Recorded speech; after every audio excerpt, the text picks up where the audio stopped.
Hey everybody, welcome to Pop Culture Philosophers. I'm Rockin' Robbie Billups, and it's time for my top 20 comics of 2022.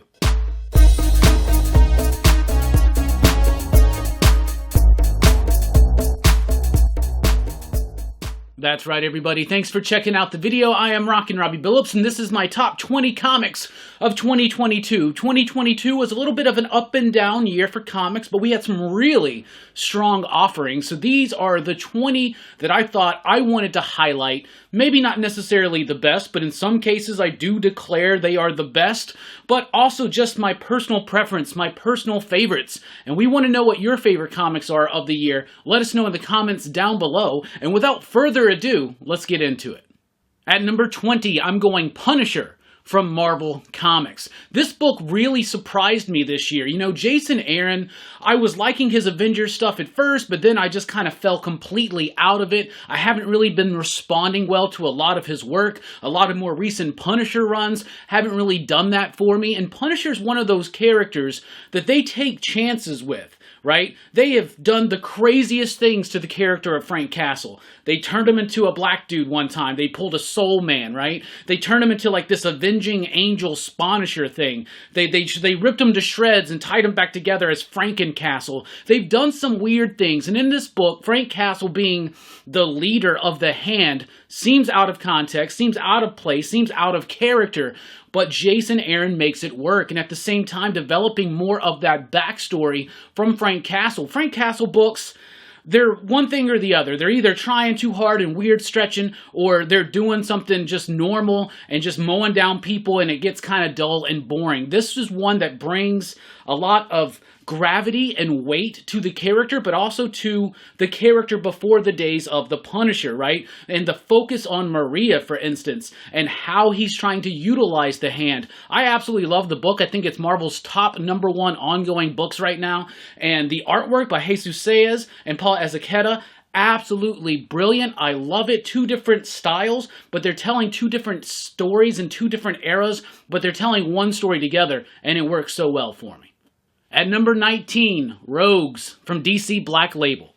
You know, this book was really solid. Joshua Williamson had a really great extended run on The Flash from like 2016 until just a couple years ago. So he understands the world of The Flash, and he definitely understands the Rogues. Now, this is a DC Black Label book, so it's able to take these characters and put them into familiar and unfamiliar situations. This is basically an older version of the Rogues. They're pulling one last job, one last heist, that typical heist movie trope that we get all the time. We could just do this one big thing, everything's going to be even, right? But like I said, it's years later. The Rogues are a little bit older. Most of them have reformed. Most of them have moved on, but Captain Cold has not. So he decides, let's go into Gorilla City and rob Gorilla Grodd of all of the Gorilla City's gold, right? And it works so well because the characters, the blue-collar nature of these Rogues, it shines through the writing by Joshua Williamson. And Leo Max on the artwork provides a grit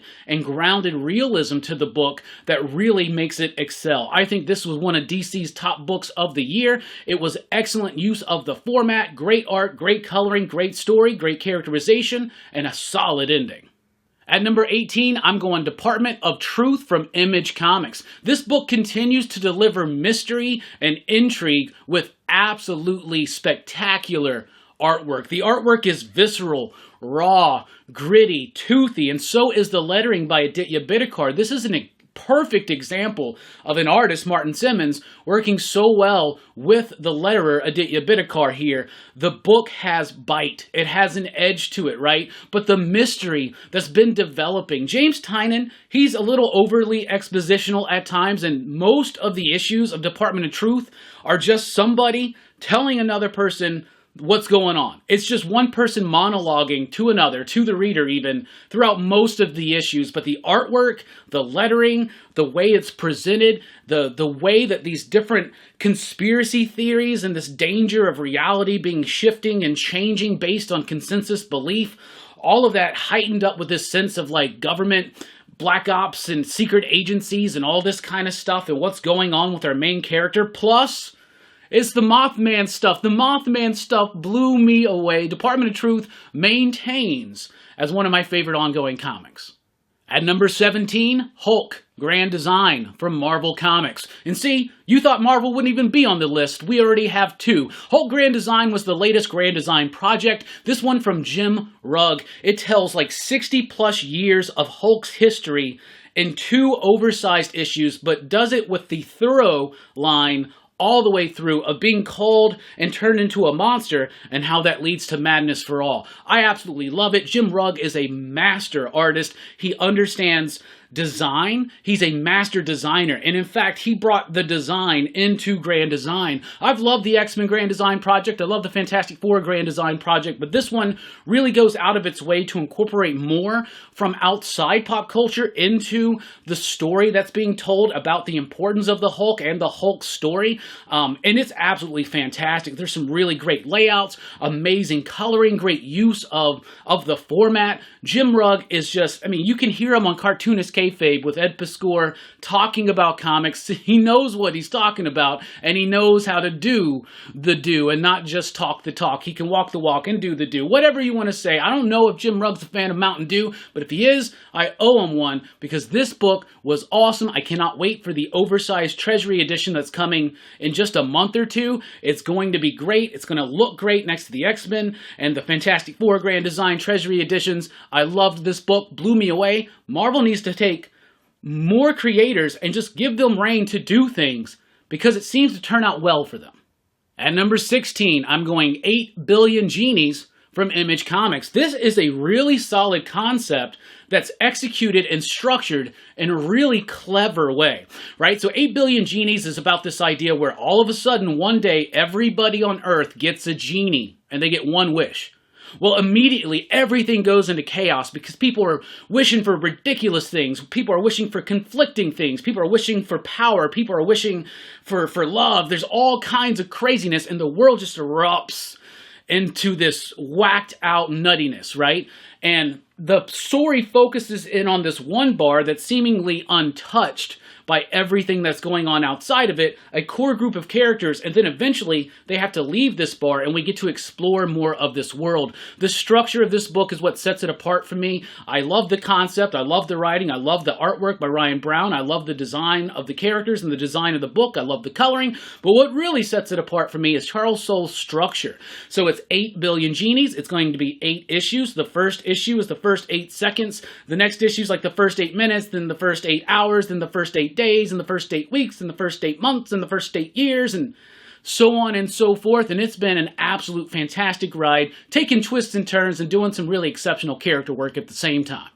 At number 15, I'm going Beware the Eye of Odin from Image Comics. I love this book. It's dynamic, it's exhilarating, it's fun, yet it's a serious take on Norse mythology and the hero's journey. I absolutely thought this book was a splendid, marvelous treat. Each issue was oversized. Each issue had amazing artwork by Tim Odlin, who this is Tim's first comic, and I cannot believe that. You could not convince me that this is this dude's first comic. Of course, he's working with veteran comic writer Doug Wagner, who has a great sense of story and a great sense of fun, and how to inject fun into that story, and Tim Odlin's artwork really captures that. So you got gnarly, cool Nordic trolls and things like that. You got great like sword play, axe play, battle scenes, stuff like that, but it's got this light touch to it where it's not taking itself too seriously, but it doesn't mean that it's not a serious book. I had a lot of fun with this one. The collection is out right now, and I would encourage you to pick it up because there's a quote from yours truly on the back, which I always appreciate that. Beware the Eye of Odin. Slapped.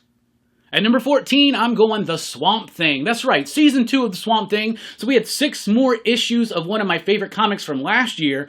Ron V, Mike Perkins, and Mike Spicer and Aditya Bidikar on The Swamp Thing, creating a new character, a new iteration, a new avatar for The Swamp Thing, this character Levi. The way they built up this story in its first 10 issues were cool, but it felt like we needed a little bit more to get over that we needed more. In fact, I think we still need more of this book.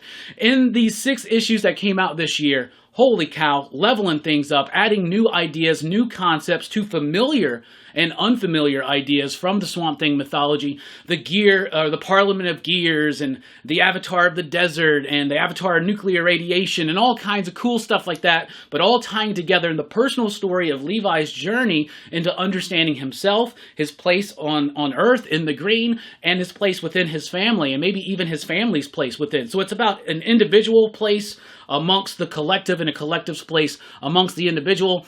I loved it. I loved it so much. It was a very strong ending. I was just sad to see it end. I want this story to continue on because this is a top-notch team. Mike Perkins on the artwork was absolutely splendid. This organic quality to his artwork that really lent itself to accentuate the tone and the atmosphere of Rom v Swamp Thing. This book was awesome.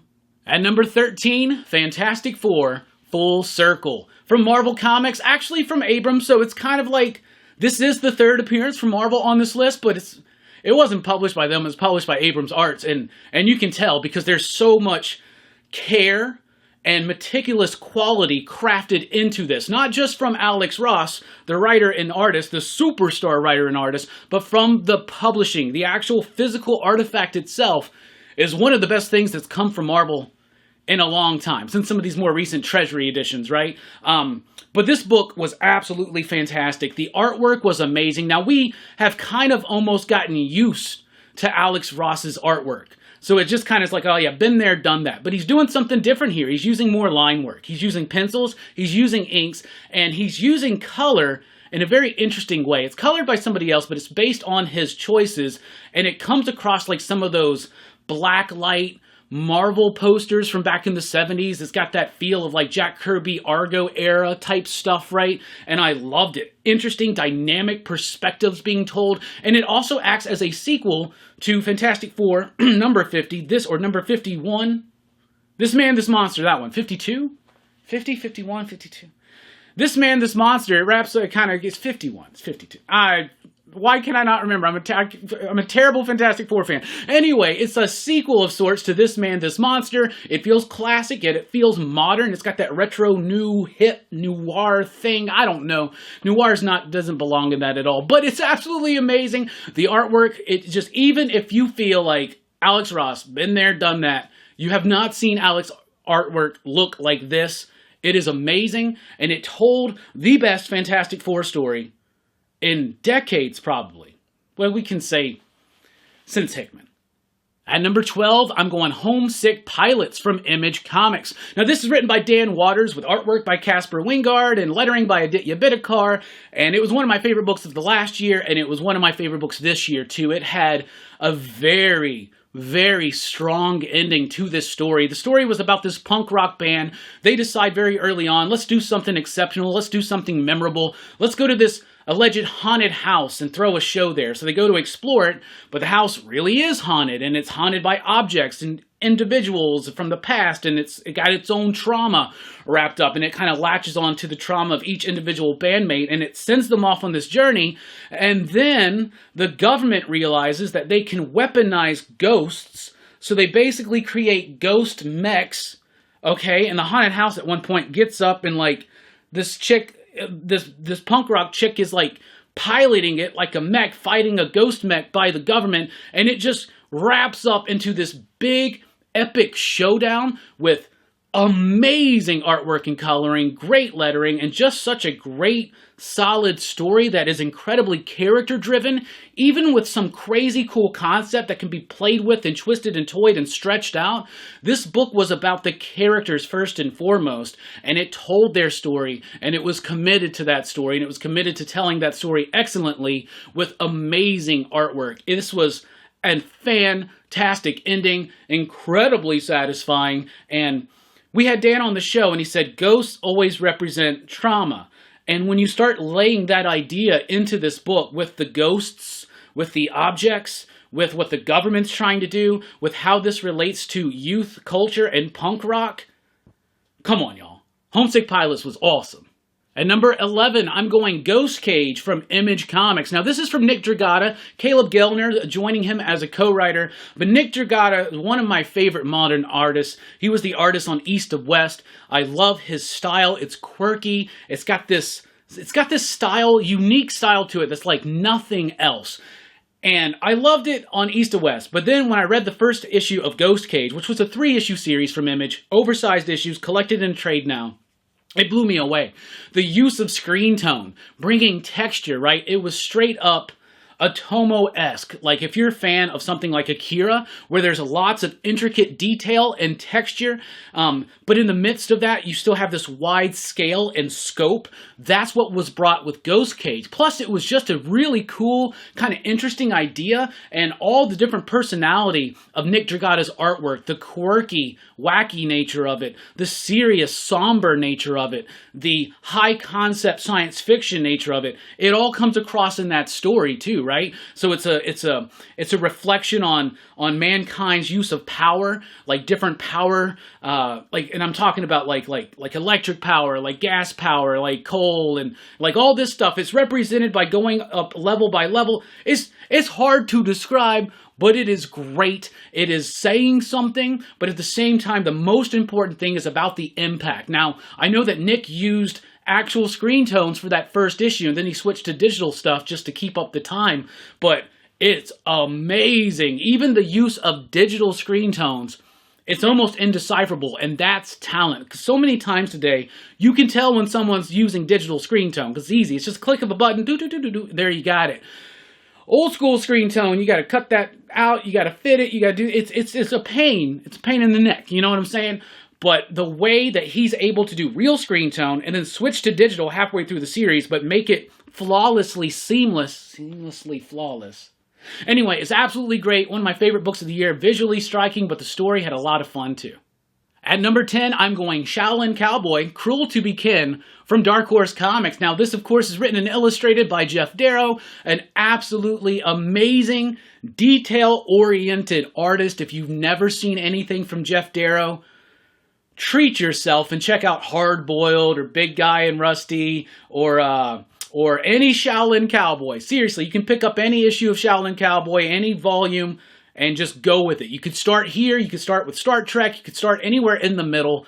SHAOLIN Cowboy is great. So this takes Jeff Darrow's love of cowboy westerns and his love of like Kung Fu Hong Kong cinema and merges them together into SHAOLIN Cowboy. And Cruel to Be Kin was 7 issues, jam-packed, filled with detail, insane ideas, insane creatures. It's got a weird sense of humor that is my sense of humor. There's lots of statements made through the artwork and the background. I mean, Where's Waldo ain't got nothing on the detail and levels of background from a Jeff Darrow book, right? This was absolutely great. But instead of just being this wild, imaginative, incredibly detailed artwork, outside of just being that, Jeff Darrow brings a lot of heart to this issue. And it's one of the more tragic, sad, and nuanced volumes of SHAOLIN Cowboy yet. I love it all. I would highly encourage you to check it out. This dude is a master of the craft.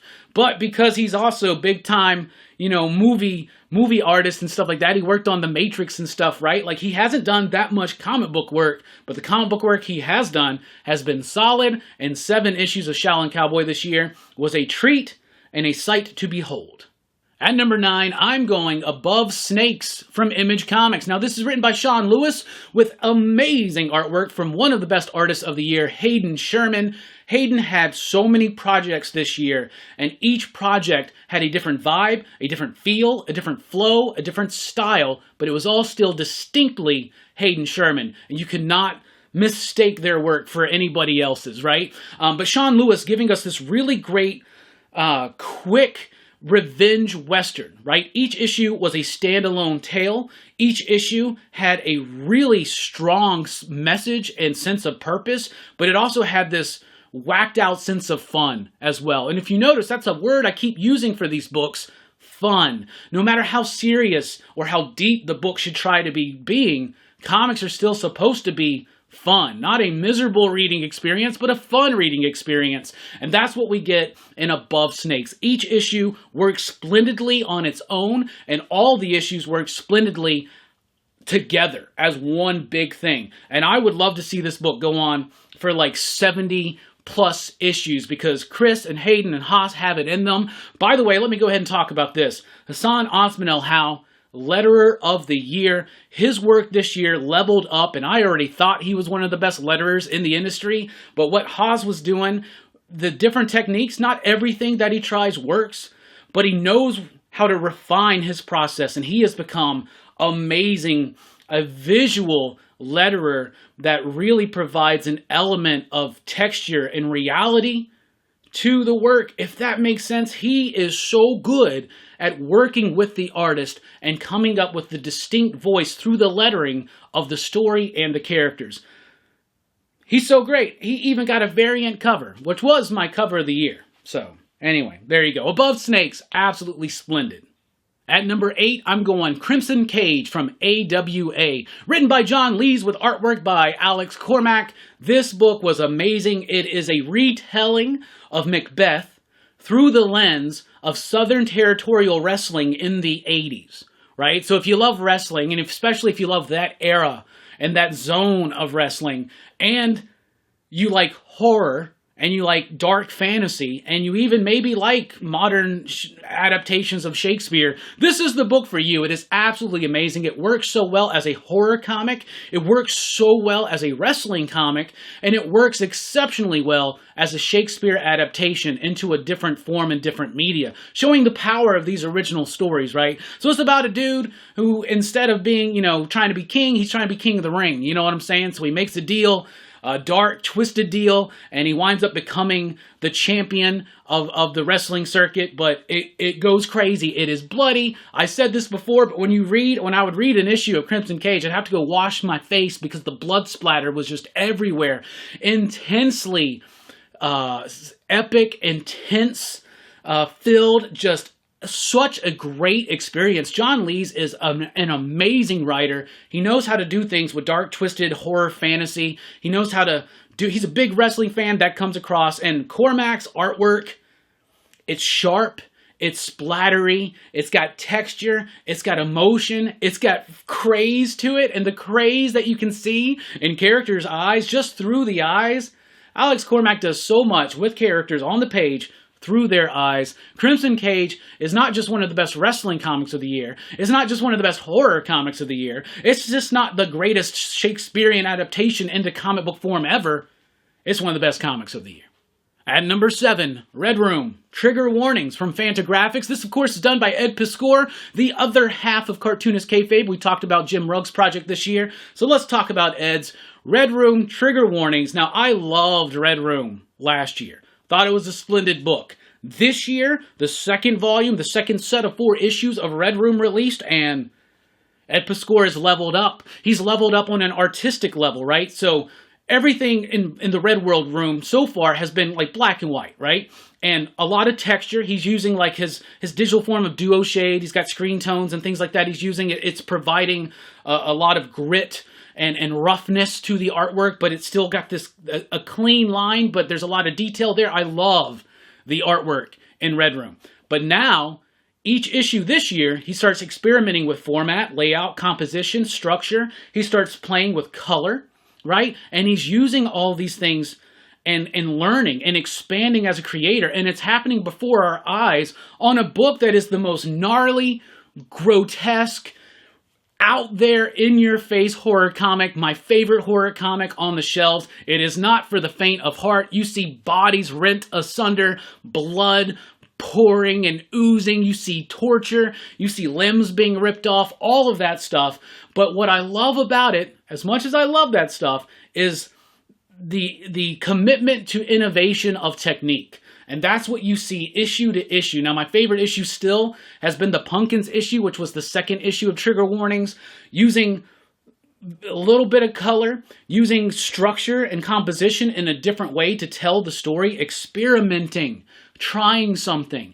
This could easily just be a splatter book, but there is so much meticulous craft put behind every single page. It just blows me away, and the stories are leveling up as well. Ed Piscor, as a writer, has continued to strengthen, emboldening those techniques and innovations on a technical skill, and bringing that into his writing, playing with structure, playing with form, and doing a lot a lot of gross goodness with it. At number 6, I'm going Junkyard Joe from Image Comics. Jeff Johns, Gary Frank, Brad Anderson.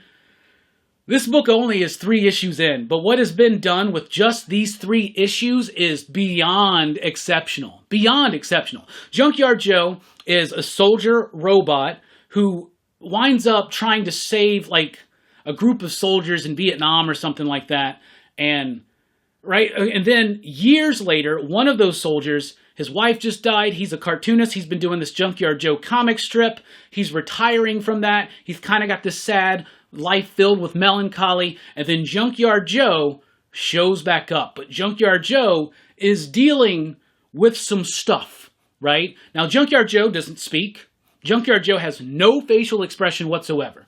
But this book, each issue has been filled with an emotional punch, and most of it coming from Junkyard Joe, through actions, through understanding, through empathy. I'm empathetic to this featureless robot with no speaking ability. It blows my mind how 3 issues in, I really do feel like this is straight up one of the best comics of the year. The artwork by Gary Frank is amazing. Jeff Johns, over these last few years, has leveled up. He's brought more of a complexity, both in narrative structure and in emotional relevance to his stories, and it really comes across in Junkyard Joe. And if this continues this pace, it just might be one of the best books of his career. At number 5, I'm going Girl Scouts Stone Ghost from Image Comics. Now, this is from Jim Mahfood, and I've been a fan of his work for a long time, ever since I first read those Clerks comics by him and Kevin Smith. I got into his artwork. I remember the early days of Girl Scouts. I remember him doing some Marvel work, like Ultimate Team Up. He did the Fantastic Four issue with Bendis. He did some issues of Spider-Man with Zeb Wells, I believe. I've always followed this dude's career, and I remember when his artwork all of a sudden went way eccentric and wild and experimental. Even though he already had this distinct style that I adored, he plays with that style and he has evolved it from project to project, year to year, month to month, day to day, it seems. I love it, right? Now, even if you've never read Girl Scouts before, and this is Girl Scouts Volume 4, technically, right?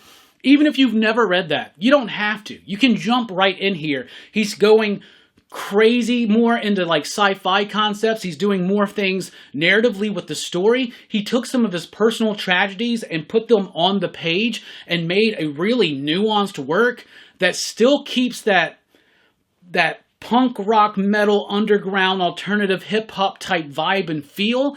And it's just one of my favorite books of the year. Jim Mahfood is my favorite artist of the year. There are other artists that did amazing work this year, but the use of texture, the use of composition, the use of layout, the use of design, the use of just doing something different like that nobody else is doing, right? I got to meet with him a little bit at Heroes Con. He was talking about the influence he had from people like Sienkiewicz when he was kind of redeveloping his style, experimenting, pushing it out. And you can see that on the page. This is a dude that is stretching himself artistically and creatively on each project that he works on. Like I said, ramping up the emotional connection, ramping up some of the sci-fi concepts, right? But keeping it core and grounded in character, but also in that distinct Mahfood vibe. There's nothing like it. There's nothing like it in comics, and that's what I love. It's bold, it's daring, it's in your face, and it is absolutely wild. So even if you've never read Girl Scouts before, you can jump in here and just enjoy the ride,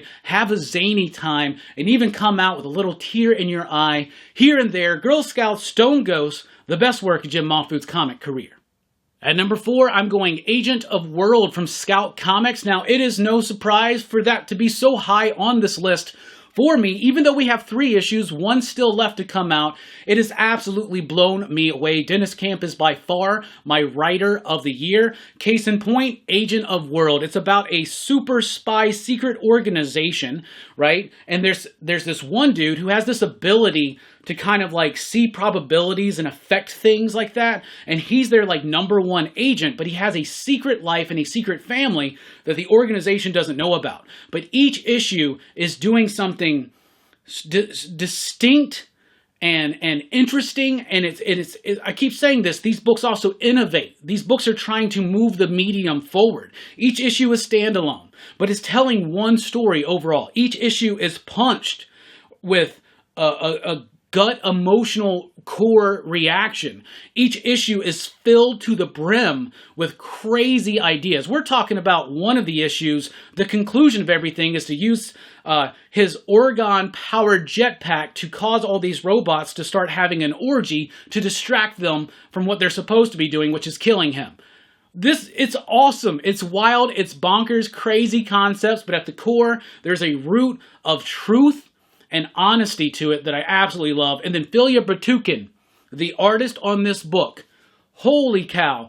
I was talking about Jeff Darrow's insane technical skill with detail and everything like that. Filya Bertukin does that with a little bit more of a I keep saying wacky and zany. I need to get out of this right now, but he has it with a more loose kind of approach to it, but still very tightly organized, and it's insane. I can't believe Jason Wordie agreed to color this, and I can't believe he's doing such a good job because there's so much detail there that at times it's almost like it's a barrage on the senses, right? Between the concepts, between the story, between the characters and the artwork and the coloring and the lettering, and Hassan Otsman El Hal and the lettering, it's all just coming at you, and it is a force to be reckoned with. Agent of World, do not sleep on this book. Not only is it one of the best books of the year, it's the best book from Scout Comics I have ever read.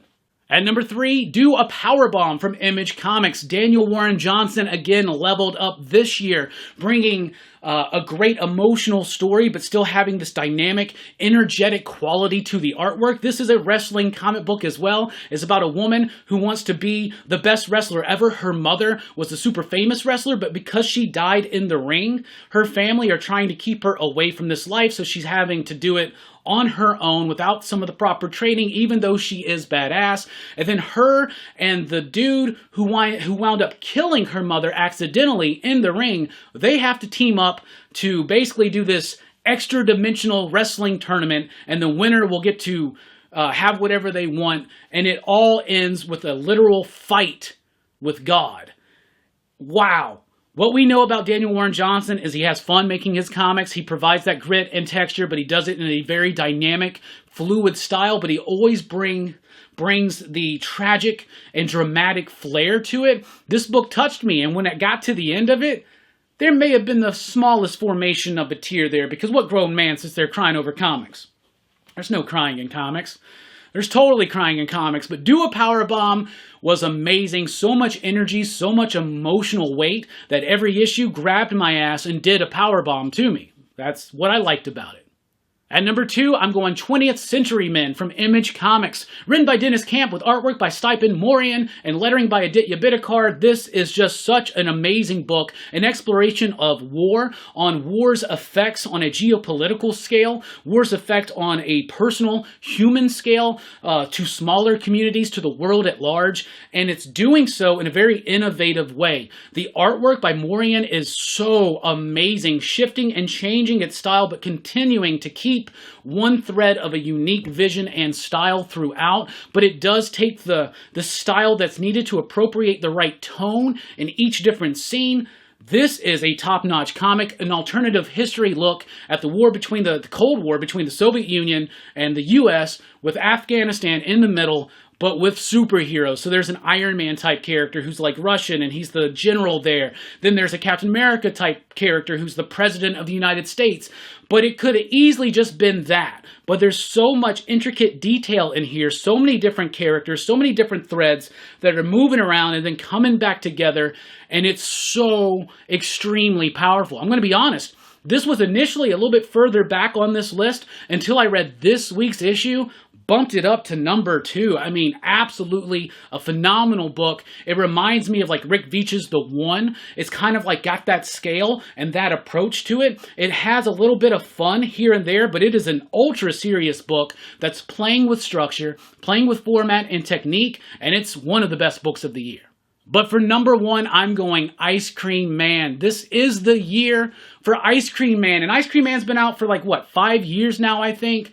maybe 4, but every year that Ice Cream Man's been out, it's made an appearance on my top 10 of the year, and this is its highest showing ever, because I think this was the best year for Ice Cream Man. The issues that were released this year, whether it was the one about the dude in rehab, about the cyclical nature of addiction, whether it was the one about the dude taking the drugs, the placebo, and the crazy bug in the corner, all of that stuff, whether it's the most recent one where W. Maxwell Prince is telling us, yo, I want to make these happy, fun, cool, zany, dynamic stories, but these are the kind of stories, and how that relates to life, right? Like, we want life to be happy and solidly happy at all times, but that's not the case. There's a dark element too, and we have to explore that darkness to fully appreciate the hope and optimistic light on the other side, right? Because it's two sides of the same coin, which is the coin called life. And Ice Cream Man does that on such a nuanced, powerful level, and it's also given what I consider the best single issue of the year, which was 31, I believe, which is the one about the dad and his daughter and the scales of the family. Oh my goodness, it just is so touching. Every issue of Ice Cream Man this year leveled up, and it's gone so far beyond its typical focus of just being... Remember when this book started out as an Ice Cream Man would show up, give someone some ice cream, and then something effed up would happen to him? And now it's become this exploration of grief and joy, an exploration of despair and hope. Like, it's an exploration of life on all sides. It's digging into the darker sides, I fully think, so we can appreciate, like, that issue 31, for instance, as dark, as sad as that issue was, it was filled with so much hopeful nuance. It was filled with so much power. This is one of the most powerful comics on the shelves, with the way it hits me emotionally, the way it hits me on a technical and innovative scale. It is always trying to do something different. Martin Morazzo's artwork is deceptively simple because it gets the job done. The sickly sweet coloring of Chris O'Halloran, the lettering from good old Neon. Ice Cream Man has been one of my favorite books for years, and it is definitively my favorite book right now. Best ongoing series, best single issue, one of the best writers, one of the best art teams. No book is as powerful to me as Ice Cream Man. Every issue is like no other comic before. Every issue is moving the medium forward. Every issue has very powerfully profound statements to make about the nature of humanity. And that just blows me away.